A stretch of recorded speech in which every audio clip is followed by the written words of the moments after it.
गणेश सेठ अपनी पत्नी और बेटी के साथ केरल के एक सुंदर गांव में रहता था। सेठ की पुत्री चंद्रिका विवाह योग्य हो गई थी।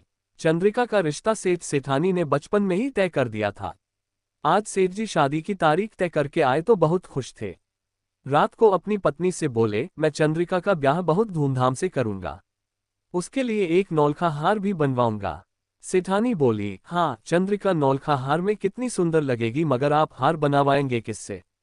अपने चंदू सुनार से बनवाऊंगा। वो अपने बारीक काम और सफाई के लिए पूरे केरल में मशहूर है, सेठ जी बोले। केवल काम की सफाई के लिए नहीं, सेठानी ने अपनी बड़ी बड़ी आंखें मटकाते हुए कहा, चंदू अपने हाथ की सफाई के लिए भी बहुत मशहूर है। चंद्रिका के गहने उससे मत बनवाना। ऐसा क्यों? सेठ जी ने पूछा। क्योंकि चंदू को आभूषण दिखाना या उससे कुछ बनवाना खतरे से खाली नहीं। मेरी सहेली ज्योति ने उसे 10 तोले की सोने की माला चमकाने को दी तो वो 9 तोले की रह गई। रमा ने मोतियों का हार बनवाया तो मोती नकली निकले, न जाने चंद्रिका के गहने बनाने में वो हमें कैसे ठगेगा। कुछ नकली निकला तो चंद्रिका के ससुराल में बहुत बेइज्जती होगी। सेठानी की बात सुन सेठ जी कुछ सोचने लगे। कुछ देर बाद बोले, मैं चंद्रिका का हार तो चंदू से ही बनवाऊंगा। देखूं वो मुझे कैसे ठगता है। आप ऐसी भूल मत कीजिए। चंदू ने बड़े बड़ों के छक्के छुड़ाए हैं और आप तो सीधे सादे इंसान हैं। चंदू के सामने आपकी एक नहीं चलेगी, आपका ही नुकसान होगा। सेठ जी मुस्कुराते हुए बोले, तुम फिक्र मत करो, मैं बहुत सावधान रहूंगा। अगले दिन सेठ जी ने चंदू को बुलाया और उसे सारा काम समझा दिया। फिर वे बोले, देखो चंदू, लोग कहते हैं कि तुम अपने काम में काफी हेरा फेरी करते हो। चंद्रिका के गहनों में मैं ठगा जाना नहीं चाहता, इसलिए मेरा एक आदमी हमेशा तुम्हारे साथ रहेगा और तुम मेरे कायला के पार बने मकान में काम करोगे। सेठ जी की बात सुनकर चंदू दुखी हो गया। वह बोला, सेठ जी मुझे इतना शर्मिंदा ना करिए। चंद्रिका बिटिया मेरी बेटी जैसी है, भला मैं उसके गहने बनाने में बेईमानी क्यों करूंगा? आप बस बता दें, मैं सब तैयार करके ले आऊंगा। सेठ जी बोले, नहीं चंदू, अपनी बेटी के गहनों के मामले में मैं किसी पर विश्वास नहीं करूंगा। काम तुम्हें मेरे घर में मुरली की निगरानी में ही करना होगा। अगले दिन से हार पर काम शुरू हो गया। हर रोज सवेरे सेठ जी अधबना हार और बचा सामान तिजोरी से निकालकर चंदू को देते।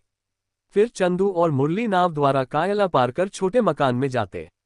चंदू काम पर लग जाता और मुरली उसकी निगरानी में। चंदू को सेठ जी की बात का बुरा तो लगा था, मगर वो ये सोचकर खुश था कि उसका बनाया हार चंद्रिका के गले में बहुत ही सुंदर लगेगा। अब वह खुशी खुशी हार बना रहा था, मगर मुरली उसे शांति से काम करने दे तब ना।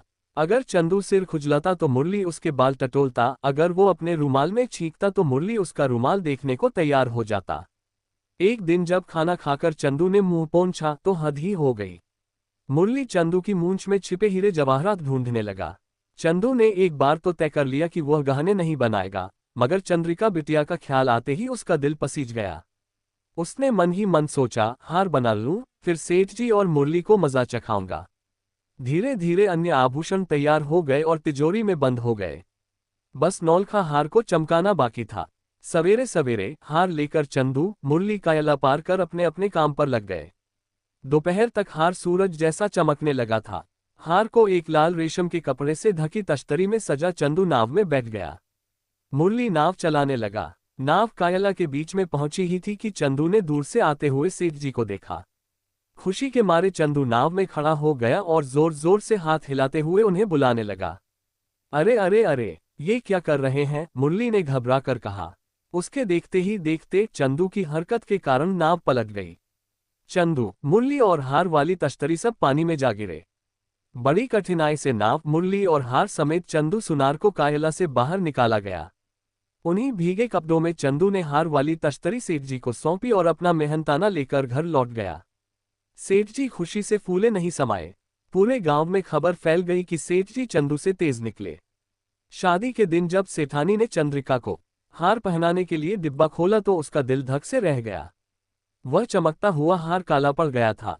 जब सेठ जी को ये पता चला तो उन्हें भी धक्का लगा। आखिरकार चंदू सुनार ने उनको ठग ही लिया।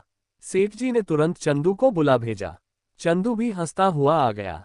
सेठ जी के हाथ में असली हार रखते हुए बोला, ये लीजिए आपका हार। मेरे वादा करने पर भी आपने मुझ पर विश्वास नहीं किया, इसलिए आपको सबक सिखाने के लिए मैंने ये सब किया। मगर सेठ जी अचंभित होकर बोले, आखिर तुमने ये सब कब और कैसे कर लिया? आपको याद है जब नाव उलट गई थी? बस कायला के बीचों बीच मैंने नकली हार छिपा रखा था। जब मैं पानी में गिरा तब मैंने हार बदल दिया।